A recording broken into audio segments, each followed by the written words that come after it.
Why are there fireworks still being set off in my neighborhood? I'm starting to think it's some sort of underground signal for the neighborhood feral cat army. Speaking of feral, I saw two hummingbirds doing it. It was like watching a David Attenborough 50 Shades of Grey mashup. Oh, I watched two squirrels doing it once, vertically, way up the trunk of a redwood tree. It went on a long time, too, and did not look fun. Well, we've adopted a skunk in our backyard. He's so cute and fluffy, and we make sure to parent him at about a 10-foot distance. And you should. Have such a good day.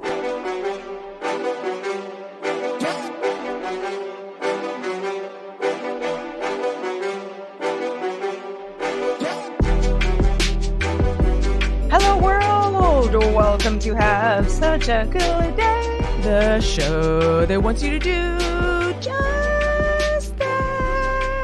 Gosh, we're like a couple of Mariah Carey. We really are. Yeah, or something. Songbird City up in Some here. kind of duet. I don't know. A couple wacky birds. I don't know what it is. Yeah. Welcome to episode 249. Yeah, episode 249. I was going to say, I feel like my singing voice is the kind of thing where, you know, when a dog hears something that humans can't hear and like cocks his head to one side? Yeah, totally. Like, what? Like, what am I hearing sound? right now? It does not sound normal. Yeah, that's our singing voices. Whenever Otis does that, yeah, like he'll do it, you know, he'll go to the right, to the left, you know, and he's kind of got a furrowed brow, like, does not compute. Yeah. I feel like that's how my singing voice affects people. This is why this is always a disclaimer for me when I go do karaoke, Sarah, and you probably know this, where I'm like, I'm not a very good singer, but I have great stage presence. So apologies in advance if we sounded a little shrill. Thankfully, you have control of your volume button.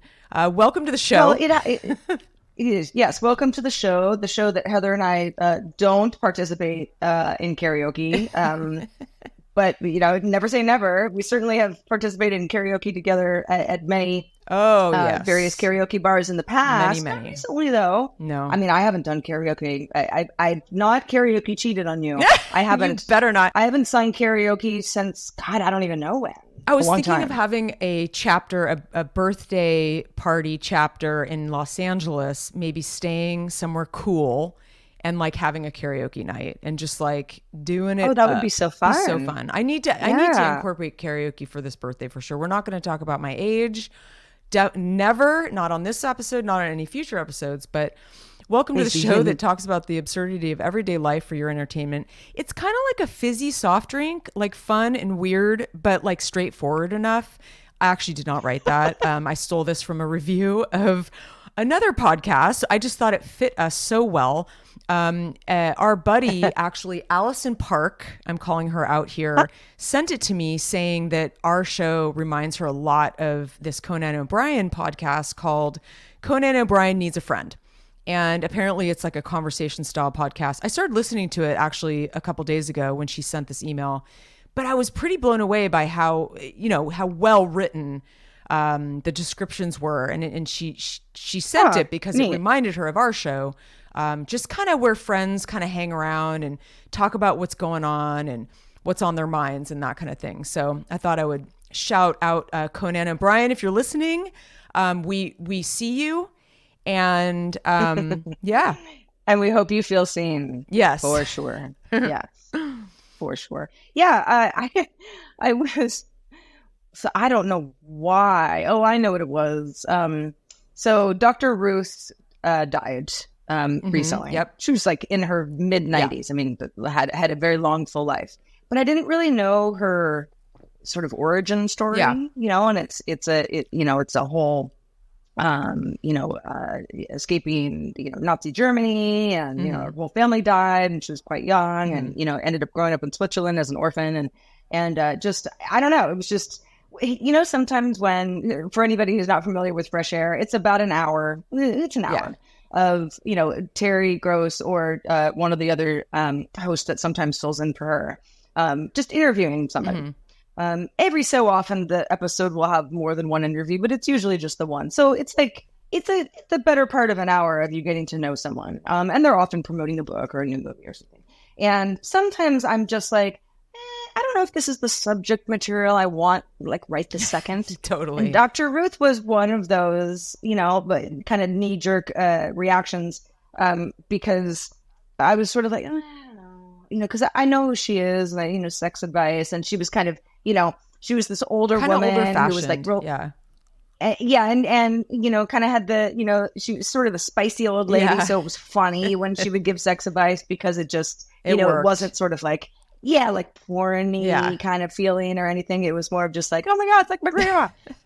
But the interview was from many years ago because obviously she couldn't do an interview now because she's not with us. And so I was like, I don't know, I'll just like start it. And it ended up being really fascinating, which is almost always the case when I decide to just, dive into something where I'm like, I don't know if I'm into this. And then later I'm like, I'm so glad I listened to that. It's cool you brought this up because I tend to go, I have my go-tos when I'm in a certain mood and when I'm, going on a walk or doing whatever I'm doing when I'm listening to a podcast. And then sometimes I don't want to deviate because I know my comfort zone. But yeah, Fresh Air is a good one because it kind of runs, a lot of it is culture.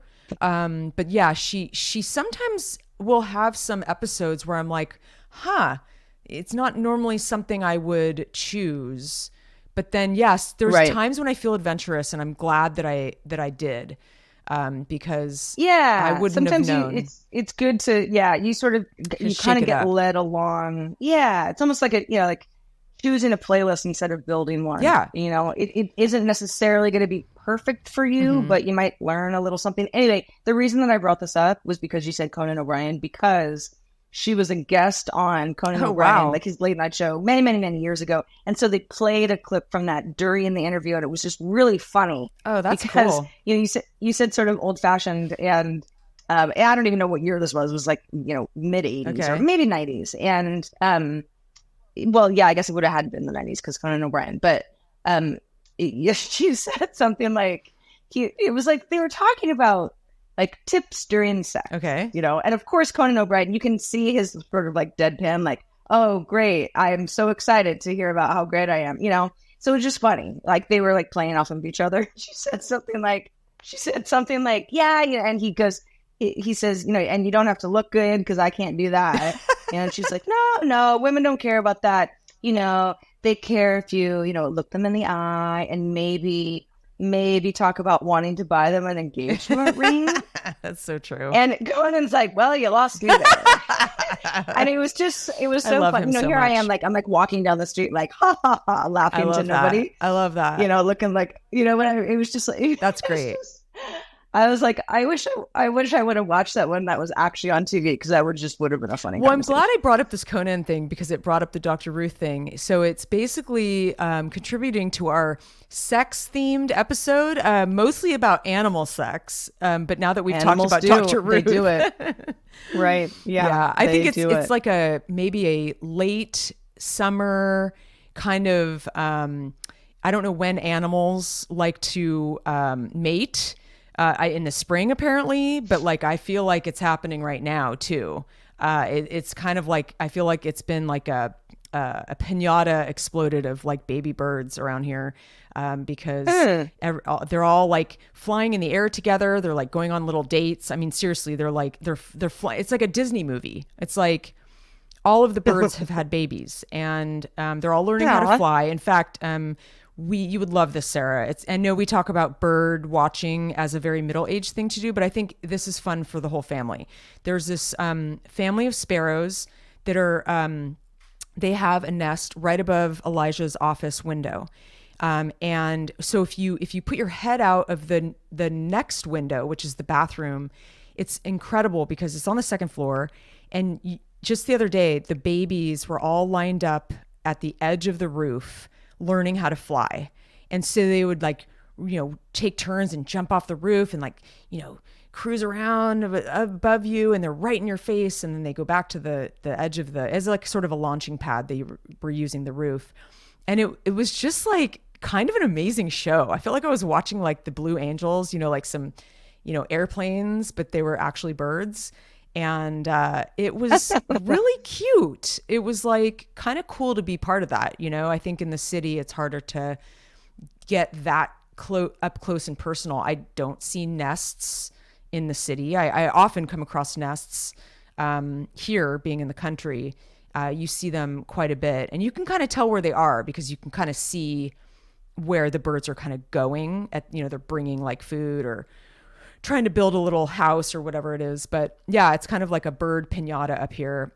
Lots of hummingbirds and quail, and everyone seems really happy, especially when the sun's out. So today it is a sunny day, Sarah, and I'm very happy about it. Oh, I'm glad. I could use some fog, I'll tell you what, but we will not do this again. Heather and I, we trade weather. That's what we do. We do. Well, and right now I could go for something chill. Although I did have a really nice walk, got up earlier this morning. I was awake. Mm-hmm. I had plenty of sleep, and I was like, this is dumb. There's no, like, what am I proving by, like, staying in bed just because it's a little earlier than I usually get up? Just get up. So, but, and what are you trying to prove, Sarah? I was like, yeah, no, nothing. But, also, okay, so the sleep stuff, I will say, and I think well, I didn't allude to it. I just talked about it briefly last week, but I've been trying to hydrate more, like to the point where I'm like, am I drinking too much water? Oh, wow. And the answer is no. Good for you. The answer is no. I mean, yes, you can technically drink so much water that it's dangerous. That's not what I'm doing. But I am really hydrated. Wow. To the point where it's bad, like, Sarah. Well, I'm like drinking really water know what right I have now to prove. because I'm like, I'm dehydrated. I don't know what I have to prove in this situation either, because it wasn't like I was like dehydrated necessarily, but I've upped some workout stuff. So it's like, there's sweat, and you always sweat more than you think you do. That's true. It's like when anybody, definitely me, if I'm in the gym on a treadmill, what is wrong with me? Gosh, all my words are just jumbled. It's like, it's like I'm my own New York Times puzzle that makes no sense. But when I go to the gym and I do the Stairmaster, which is one of my favorite things, I'll be on it for 30 to 40 minutes. 40 minutes is a lot, but it happens sometimes. Yeah. And it's like, I mean, there is sweat running down my cheeks. Mm-hmm. Not fun, but that's part of the game. But you think to yourself like, well, that's not like a whole glass of water, but it's like collectively your whole body is doing that. Yeah.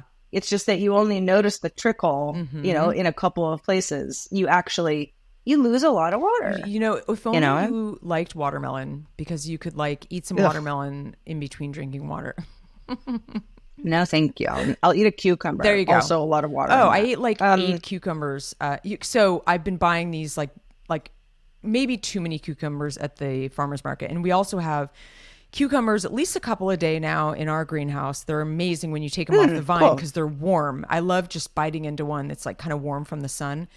And of course they're best when they just come off the vine. But the ones I'm getting at the market are almost equally as good, incredible, like small ones. And you can just eat them, like just, you take off the edge, and then, some of them I'll cut up into a salad or whatever. A snack. Yeah. Yeah. Oh, and it's just, I mean, I swear I ate at least 8 of them the other day, because they don't last that long. And once you put them in the refrigerator, they kind of lose a little of their, and then they get cold and they hurt my teeth. Like, I would rather just enjoy them when they're the most fresh and not refrigerated. I mean, you could say that about anything really. Once you refrigerate or freeze, it changes the chemistry of something. But yes, cucumber season, definitely one of my faves. I don't know that I've ever had a cucumber right off a vine. I probably have, at some sort of farm to table restaurant experience, and thought to myself, oh, this is a great salad or whatever. Sure. But no, I buy English cucumbers, which are more or less just cucumbers, or Persian. But Persian are good. Yeah, too. they're slightly different. Yeah, they're a little different, but same idea. And they're always in the produce section, but the chilled produce section when I get them. They're never out in the middle, with the lemons and the apples. Totally. And and then when I bring them home, they go straight into the fridge, and they actually last a pretty long time. Yeah. As long as you keep them wrapped pretty tight. But yeah, I envy the warmed by the sun off the vine cucumber experience you're having. It's pretty amazing. After the show, I usually between 4 and 6, I always go out to the garden and see what has grown, because a lot of the stuff will grow overnight. I was there yesterday at this time, and I picked a couple cucumbers. There will be more today. Like they grow that quickly. There'll be more strawberries. Wow. We have like quite a good cool. strawberry crop, and then a pretty decent blueberry crop right now. I ate like maybe 20 of them. They were ready yesterday, and it's fun to nosh. It's fun to just go out there and pick them off the tree themselves or the vine. And so I just have a little snack. I like go around. I'm like, oh, there's a raspberry there, and grab some catnip for the cats. But it's funny how easy it is to take things for granted when it's your everyday life. And I was thinking the other day, because I have been bitching a lot about living up here and know that, and I apologize in advance for any extra bitching, but I really did realize, I'm like, what would be like the main things I would really miss about being here? Like, as much as I want to leave, like, what are the things that make this place special? Number one, the property. Living on the ocean is pretty amazing. Some of the ladies I've met up here, my yoga, classes, I really like what I've got going on up here. And number three, which might be number two, it's not in any special order, but man, I think if I were to move like back to the city, I would definitely like very much miss the amount of fresh food I get, because it's just, we get so much from the garden, and our farmer's market I've never been to a better farmer's market. It's so local, and just, we eat well. There aren't great restaurants up here. And so that there's always these pros and cons. And one of those cons for sure is not having a huge variety of like restaurants to go out, but you have really good food if you're willing to cook. And I know that I take it for granted that we have this garden here. It's hard not to, because it's become such a huge part of my everyday life. But I try to be grateful. I am, when I'm in the garden, I'm eating something wonderful, or I'm smelling a rose, I'm just like, wow, this is amazing. But it's funny how, if you're just, let's say you're going on vacation and you stumble upon a rose garden, or like it's like so amazing. It's like, wow, can you imagine having, it's like, you don't have that same perspective when it's in your backyard. It's kind of hard to have that. I don't know what the answer is, but you just get used to it. Everything's cooler when it's not your own. I know. I guess. That's true. A simplified way of saying it. No, but, you're right. Yeah, it's like when I used to live. Well, I've lived with an ocean view more than once. Mm-hmm. Which is really awesome. A lot Venice. of people can't say that, but even when I was in college, I lived on the ocean, and which is awesome also. And at the same time, you look at a view and you're like, oh, it's so pretty, I'll never leave, and then a week later you're like, it's still pretty, but now it's just like, it's just the window I look out. No, it's true. Every so often the sunset would be like extra great, and of course it wasn't like I was like, oh ho hum, who cares? Sure. But it's like, you get used to stuff. I make really good fajitas at home. Do I make fajitas all that often? No, I don't, because there's some prep work. You gotta have the right stuff. But if I go out and get like sizzling fajitas at a Mexican place, I'm like, they're so much better. It's so much more fun. Yeah. There's a presentation. It's not yours. Yeah. It's not an everyday thing. So it feels... And you get clean, someone cleans up after you. You don't have to clean up your own mess. There is something really special about trying, and having that variety of cuisines. I'm telling you, we try to like perfect our lives to the point of, it's impossible. You're going to have to let something go. You really, trade-offs are a real thing. But yeah, I've kind of had a better attitude about it. I'm really trying to, it's all that coming back to being grateful and that kind of thing. But in other news, we've adopted a pet skunk, Sarah, and I believe I sent the video to our Discorders, but I've never once, the 4 years I've lived here, seen a skunk on our property. We usually see deer, we see fox, bunnies, and lots of birds, but I've only seen skunk as roadkill. I hate to say it, but I've not very often seen a skunk running down the road or, cruising around. And like this one, I've seen 3 times now. And I think it's living. We're pretty sure it's living in the little thicket, like out my office door or window. And It's so cute. It's so fluffy and cute. And it stopped and like looked at me the other day.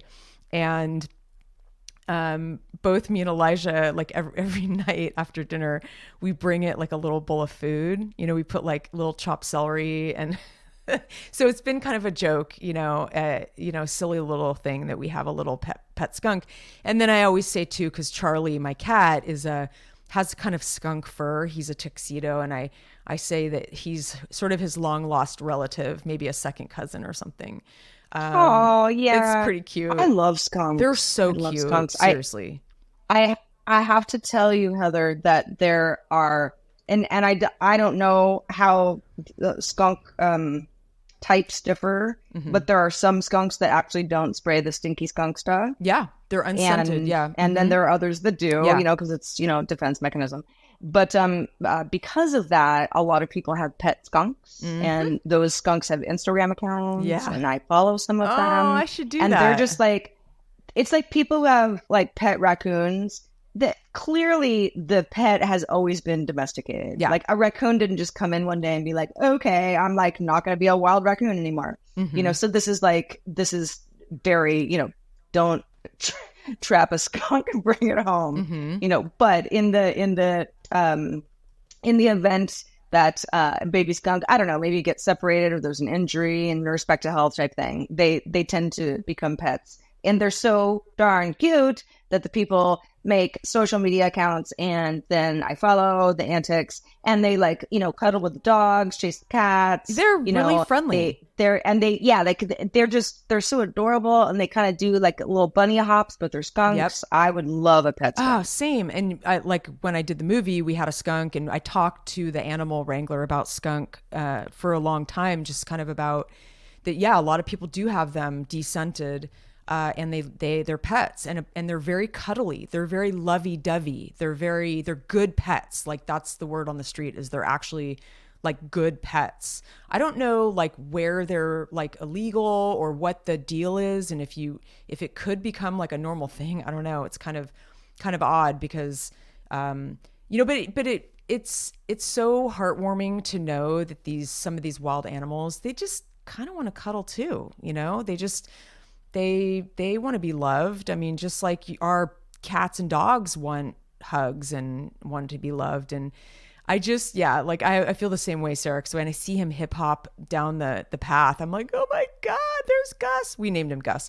I didn't want to name him Pepe. Someone called him Pepe. I'm like, that's too obvious based on that Looney Tune cartoon. But it made me sort of think about how little in film do we have like cartoon skunks. I mean, I know that there's like animal films and maybe there's like a skunk character, but like I don't think there's a movie with like a family of skunk, Yeah, there probably is. Yeah. If a kid was around, any kid under 5 is probably like, there's so many skunk movies. Yeah. Because they'll just make anything for kids. But yes, good. Well, glad. I'm happy for your new skunk member of the family. I hope many, many years of joy and friendship await you. Yeah, I got to start a college fund. Now. So this is you talked a little bit about life on the farm, and I'm life in the apartment in the sprawling metropolis of Los Angeles. So how you get a wild hair, it always starts with something small. So since I moved into my apartment, which is much roomier than my previous apartment. I didn't buy a bunch of new stuff. I kind of just, and it's weird. I'm like, how did I live in a studio and now I live in a large, technically 2-bedroom apartment, and like more or less the rooms are full. I don't know. It just works out that way. Yeah. But there were things that I didn't like go crazy and like get a new bed or get a new couch. I was like, just get in there, figure out what, eventually needs to go. Cause some of my stuff is a bit long in the tooth. And then, like just go slow, and don't feel like you've got to buy a bunch of stuff from Crate and Barrel today. And, so, I did. And, I have this, it's really just a kitchen nook table. It's like a round table. You used to have one that was very similar. And, it can seat 4 people, and that's tight. And I've never really tried to like have dinner with 4 people at that little table. But I mean, the chairs around the table already make it look it's a small table. It's really like a 2-person table. Yeah. And so I had that, and it's in this room that is right off of the kitchen, which is like technically the dining room. And it looks stupid. And because there's a light that hangs, down off of the ceiling, smack dab in the middle of the room. At first I was like, oh, I'll put the table over to the side, because why would I like have it in the center? It's too small. It's like a tiny table. But then when I put it off to one side, it wasn't balanced, because you've got this like anchored light where you're like, that looks really weird with nothing under it. I'm like, what else would I put under it? Like a couch in the middle of the room? Nothing made sense. Yeah. So I was like, all right. And, at some point I'm just going to get a nice cheapo dining table. I don't have to go crazy. It's not like I have a lot of dinner parties anyway, but something that it just looks nice, And I used to have, for many years, I had, a nice sturdy, thick, like a kind of mahogany table. I don't even really know why I got rid of it. I guess I just did. I moved into an apartment where it wasn't going to fit, and it was sort of time. But that wasn't just for like dinner parties. I would sit there at the computer. I would spread out with a morning paper. This is still when people would buy newspapers, and it was a great multifunctional table. I like something like that. I mean, I'm sitting at a desk right now, but I wouldn't eat breakfast here. Yeah. It's like covered in a keyboard, and it's a small desk. So anyway, all right. So I'm like, all right, table. And so over the weekend, I'm like, because I have so many friends who say, unless there's like a great garage sale that you just happen to come across, you can look at Craigslist, you can, ask around, but Facebook Marketplace has become a lot of people's go-to place to get something. Or Nextdoor. If you happen to be in a community that has, a lot of Nextdoor stuff. I look at Nextdoor, it's just nothing is even in the ballpark of what I'm looking for. Went to Facebook Marketplace, and I'm like, holy shit, there's like a million tables, and I would take all of them. And some of them are like kind of not that much of a discount from, like the original sale. But others are like such a huge discount, because people are like, we're moving on Saturday. If you come today, this $1,200 table is $100. Yeah, totally. It's just like, get it out of here. Yeah. So I saw a table, and, I've never used Facebook Marketplace before, which is weird because, I don't know, I guess I just like to overpay for things. And, but I think it's like, especially in a place like LA, where there's so many people coming and going all the time, and lots of people moving apartments, and lots of apartments that just aren't going to fit that beautiful piece that was in your old apartment, yada, yada. So lots of turnover. It's just like a good place to get secondhand things. Yes. So I saw this table that was just, it just totally my style, not too big, not too crazy, but just, I loved it. A little sort of like, there's some metal, but also some like real nice acacia wood on it. And I, messaged the seller, and I was like, love it. I did like a little bartering, which I hate doing, but I'm like, I know he expects me to, so I'm at least going to like bring him down a little bit. And he was like, all right, so I can deliver it for free tomorrow. Will you be home? And I'm like, you can? Like, wow, I thought I was going to like have to hire somebody with a truck, like a TaskRabbit or something similar, to come get this table in Long Beach and bring it to my house. Because I mean, I can't do it. Not only can I not lift it, but I don't have a truck. Yeah. So I was like, that's amazing. What's the price? And he's like, I'll be in the city anyway. I'll just do it for free. And I'm like, okay, I will accept. So he comes, brings up the table. It's exactly what I thought it would look like. I love it. I Venmo him. We high five. He leaves. I'll never talk to him again. And now I've got a table. So anyway, chain of events. This was the chain. This was, I have set up an elaborate domino display, Heather. The first domino goes down, and that's the new dining room table. Wow. So now I go crazy. This is when Psycho Sarah comes out to play. So I'm like, new table. Okay, white table. It's the top is white. My little kitchen nook table that was ridiculous. White table now goes in the sunroom because the sunroom is like dead space and I never go in there because there's nowhere to sit. Mm-hmm. White table's going to go in there, which is a perfect place for it because it's literally a sunroom. It's all windows. So it's like, of course, you'd want to like sit in there somewhere. Mm-hmm. So that goes in there. But then now I have to take a bookcase that used to be on the wall in there and put it somewhere else because it's too crowded otherwise. Yeah. So I'm like, bookcase. All right.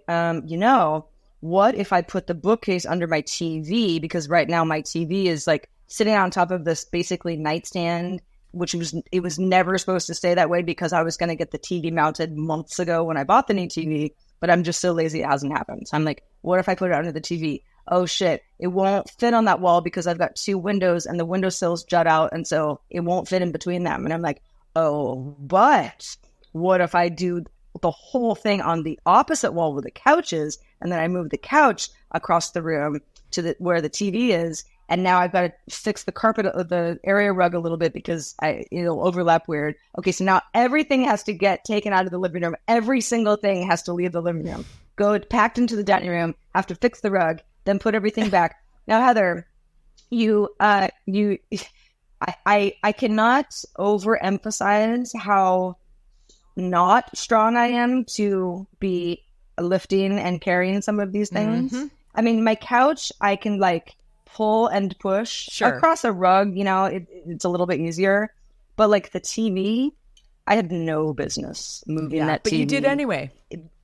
I did it anyway because I had to. I do that. I'm just like when I'm just going to because it's like you want to do it now. I'm too fired up. Yeah, I want to do it now. No one's here to help me. I could call someone to help, but that's just going to ruin the momentum. Yeah. Just do it. And sometimes when you're in one of those manic projects, and it's like you almost don't want anyone to be part of it. Yeah. You want you have a vision, and you just want to do it quietly by yourself. Yes, absolutely. So anyway, the entire living room gets torn apart, put back together, and I'll tell you, it's a million times better than how I had it before. Amazing. And not just because I have a new dining room table. It's like all the feng shui is better. Oh, that's great. I just didn't see it until I did, where I'm like, oh my God, I should have had it set up this way since day one. Like, what was I doing? What an idiot. I was like looking out the window instead of looking away from the window when I was watching TV. Like, it's so much more private and cozy. All good things. So good job. To everyone out there, if you're feeling like you're in a rut, maybe you're considering that an ottoman, something small that's just going to make you feel like that much better. Like, I like this corner now. I like the new vase that I put, on my coffee table. I like the new candle. I'm continuously buying plants because I always have like an extra pot here and there that I have stored. And I'm like, I should use this. Like, I want to put this pot somewhere. This is a cool pot. Like, get that plant, put it in the pot. Put it on your dining room table when you're not using it. It looks great. Mm-hmm. So, well, you're doing you're re-nesting. You're kind of like a bird. You're putting together your nest again. I mean, you've been there. Yeah. You've been there for enough time that you're like, oh, I mean, that it sometimes takes that long to like really figure out a space. Like, how does it flow?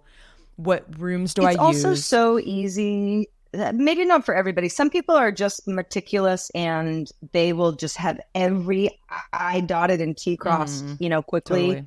I tend to, when I first moved in, it's like, moving is so stressful and we don't have to like belabor that point. Everyone knows this. We already have. I tend to, like I'll get 75% of the way done. Uh-huh. And then I'm like, I've got some stuff to do. I mean, I still have like, I don't know, 10 framed pictures that are not hung. Mm-hmm. They're not my favorite pictures.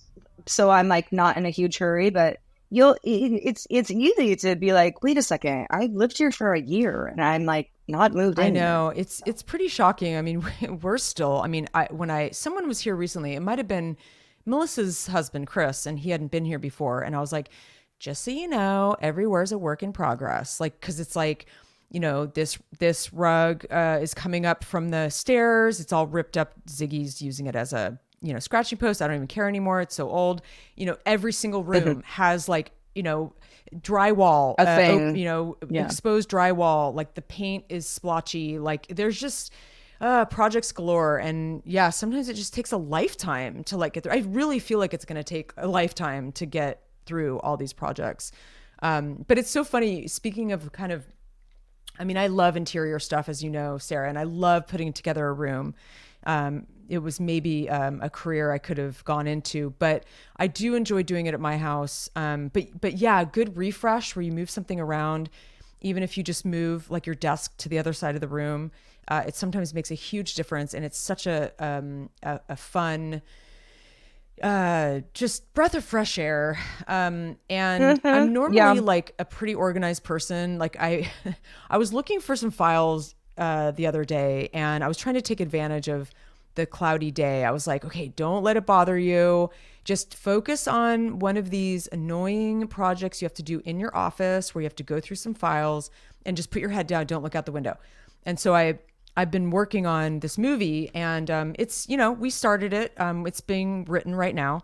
And I'm still digging up documentation for the writer to make sure she has all the information that she needs to write the script. And so according to my family, there's all these other documents that nobody had that she was looking for.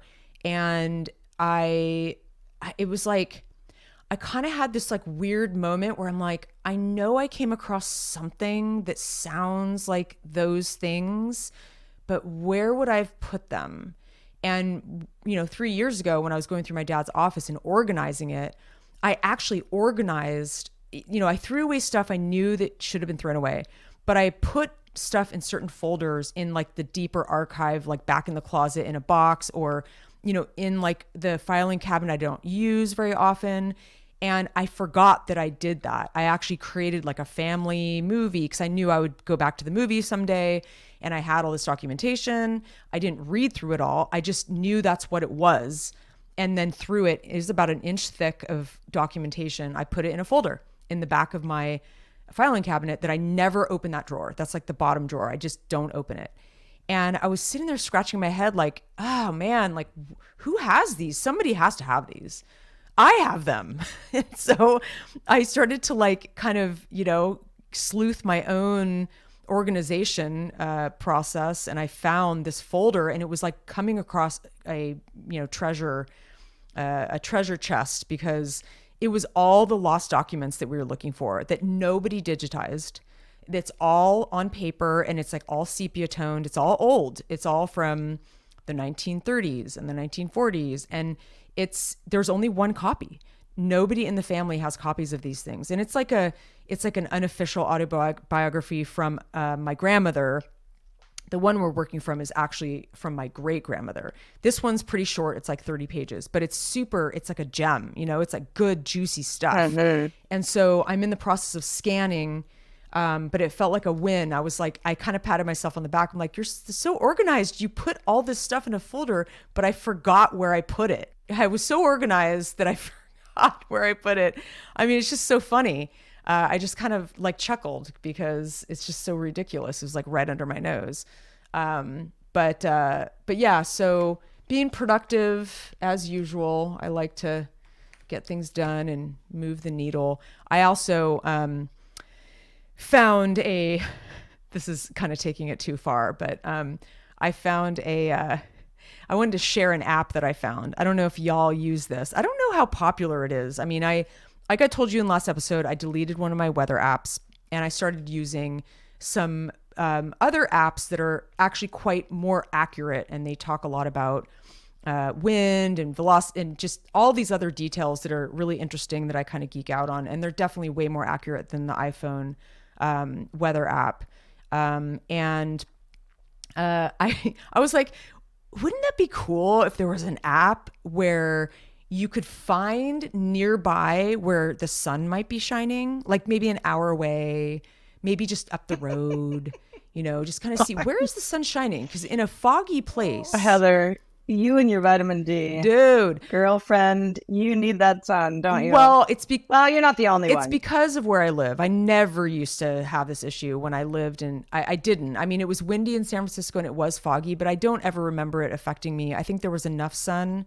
You know, living on the coast it's kind of what you get. You gotta just accept it. But this app is kind of cool. It's basically, it's a weird name. I don't even know how to pronounce it. It's Pflotsh, Pflotsh.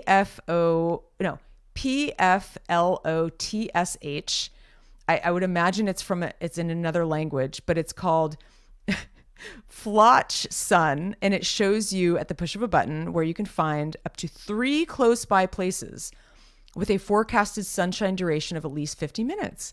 I thought that was pretty cool, so I downloaded that, and it's kind of fun. I mean, look, I'm not really going to use it very often, but it was fun during a long spell of being socked in, and I could really see like where I could go, because you can drive a half an hour and find some sun, you know. At least I'm not like that deep.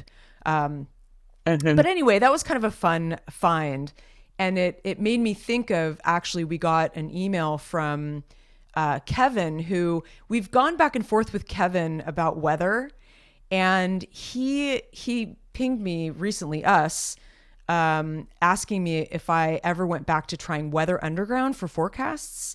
And yes, Kevin, I actually do. And I find that's like one of that and one other app I use now almost exclusively. The other one is called AccuWeather. I thought was pretty decent, but Weather Underground is pretty great. You're right. So yeah, he's saying that he still refers to it daily. And it's kind of like my go-to now. So thanks again for that. He sent that like a while back. This was probably even maybe a year ago. I don't know. But really good recommendation. Well, how about that? I wanted to briefly mention, this is not a gadget that I have, nor that I'm planning to buy, but it's something that I just wanted everybody listening out there to just give us some feedback on whether or not you would buy this. A couple of weeks ago, a company launched a AI sort of a lanyard, necklace, pendant, something you wear around your neck. It looks like a small, it's about the size of a watch face, but, it's on a cord, and it's called Friend, friend. And they actually have the URL friend.com, which apparently was bought for more than $1 million. So, expensive URL, but friend.com. So, and they've got like an explainer video that you can go and watch, but I'll try to explain it here. The idea is it's not a smartphone, and it's not supposed to kind of replace, like a Siri or an Alexa or something, but it is designed to listen to you all the time. Now, people go like, what? Listen to me all the time? That's crazy. The information is stored on device.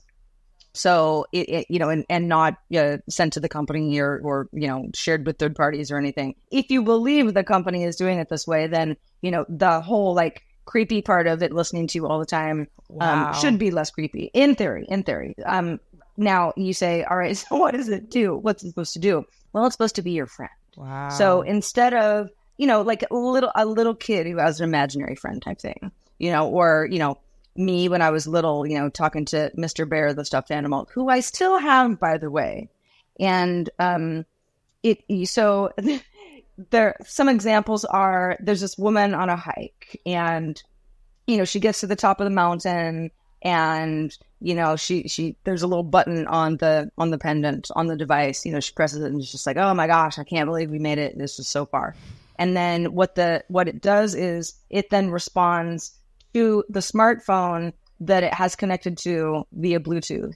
And so the app on the smartphone, the companion app, says something like, yeah, good for you. That was like a 7-mile, climb, up mountain type like, thing. Good job. Yeah. It's supposed to be like, honestly, like your buddy who's maybe encouraging, maybe ribs you a little bit. Yeah. Maybe you just like, the point is that because it's AI, it's not real, but it's designed to know you and kind of start to know your patterns and be like, a little pocket friend.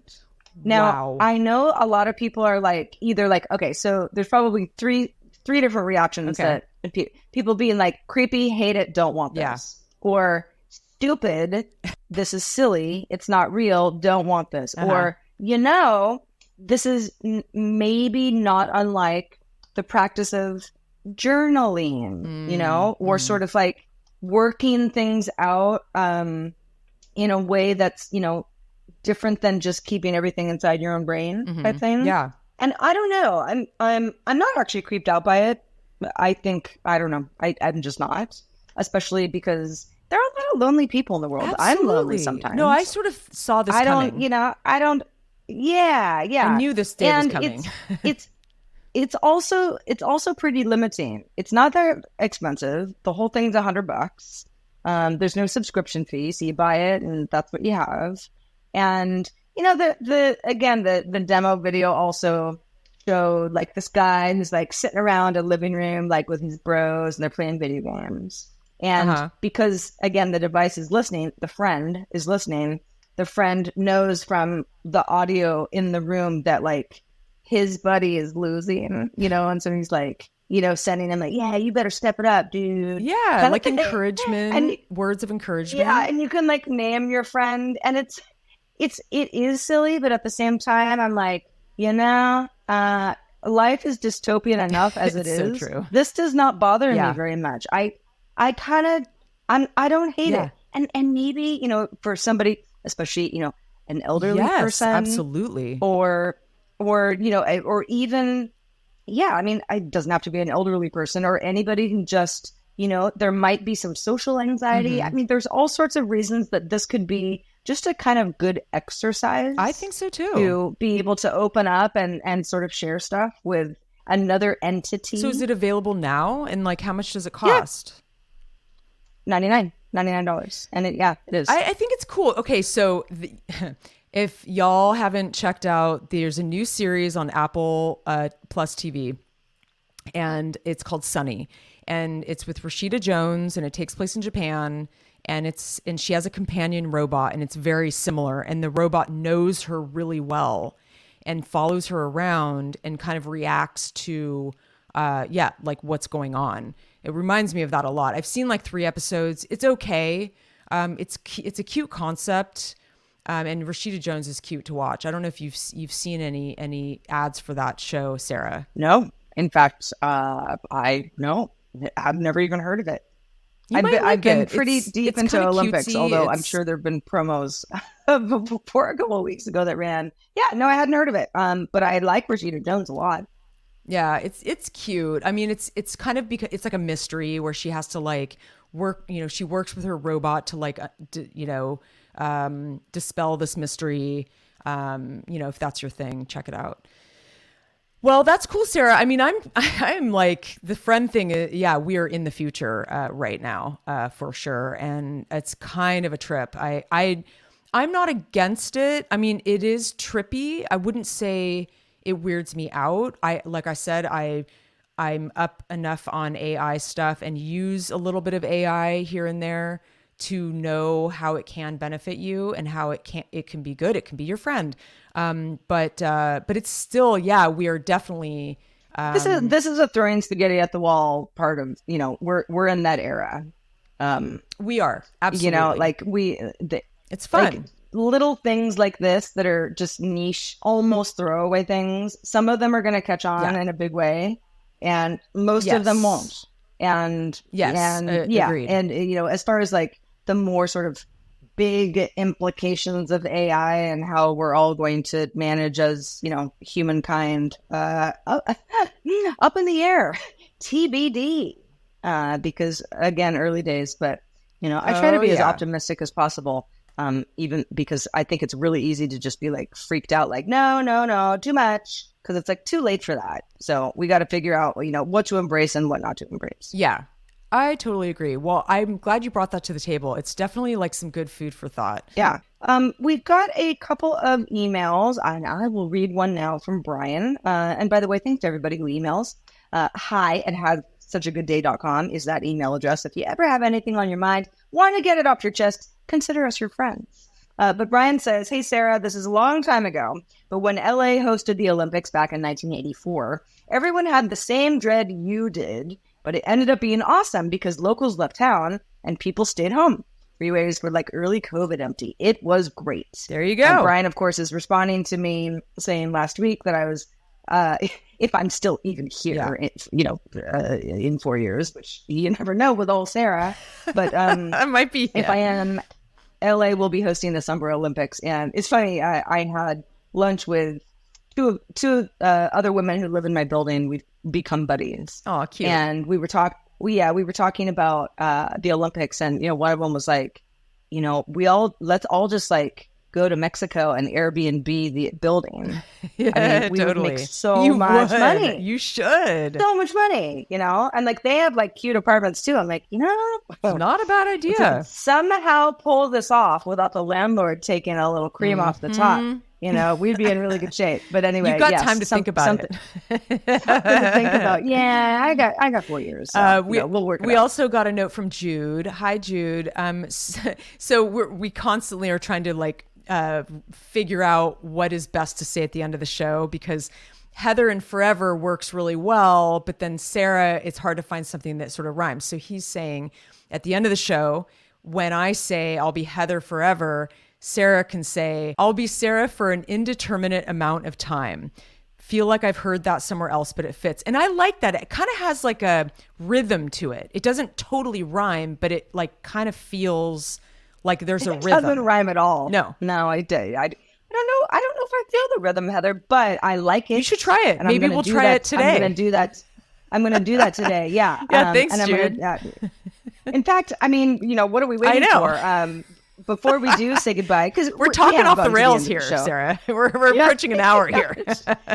Let's wrap this baby up. I'm still on, a bit of a weekend remodeling apartment high. Yeah. I'm riding the cloud wave. So we're all very happy a little wacky in my brain.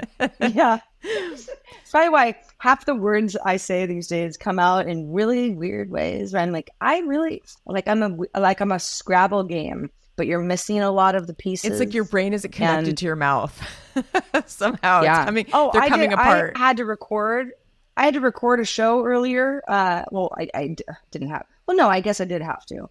Anyway, I recorded a show earlier, and, something that's not live, I just do it by myself. And then, I listen to it afterwards, make sure it sounds clean, and then I post it. And I said like words that don't exist. And I'm reading a script. Wow. I write the script and then I record the script and then I do it the same way twice a week. Maybe there's like a little demon inside of you, like trying to get some message out. Totally. Yeah. Like I said, I was talking about CPUs. Yeah. Central processing unit, CPU. Everyone knows what a CPU is. And I kept saying CEU. I said it more than once in the same paragraph. Wow. What's a CEU? I don't know, Sarah, but you might want to look it up. What is a CEU? Well, and it's like, anyway, that's just a me problem. But what isn't a me problem is patrons, because you're not problems at all. No. We love you. You make our show better. If you are not a patron and you're listening to the show and you say, I could part with a couple bucks a month. I like these two hens gabbing and shooting the breeze about weather and who knows what else week after week. We would love for you to join our little nest. Patreon Have Such a Good Day Coast Guard, as we affectionately call all of our patrons. Patreon.com/Have Such a Good Day is where to find out more about that. If you can go up to $5 a month or more, you can join our Discord. And we've got a lot of really cool people in there who are HSGG faithful. And we love having you. We'd love to have more voices in there. But we do the show. It's just the two of us. And we love doing it. We hope you like it. We know there are a lot of you who listen to the free version because we see the numbers. And that's great. We won't change that. Tell a friend. Even if you don't feel like parting with money is the right way to support us, there are so many ways you can support us, and that would be a good way to do it. And if something resonates with you or you have ideas, do send us that email. Patrons can Send us comments through Patreon on various episodes that we post there. But, or even if you just, I don't know, you see Heather and I on Instagram or something and you want to send us a DM. It's like, man, my DMs are open. Like, go for it. Just do it. If you've got an idea, just do it. Just do it, y'all. That's right. That was well said, Sarah. And it's important to us that you don't feel smothered, even though we love you so much. We're going to smother you from afar. And stay sexy, stay weird, peace and love, and I will stay always being Heather forever. I'll be Sarah for an indeterminate amount of time. That's such a good day. Boy, did that roll off the tongue. Yeah. Bye.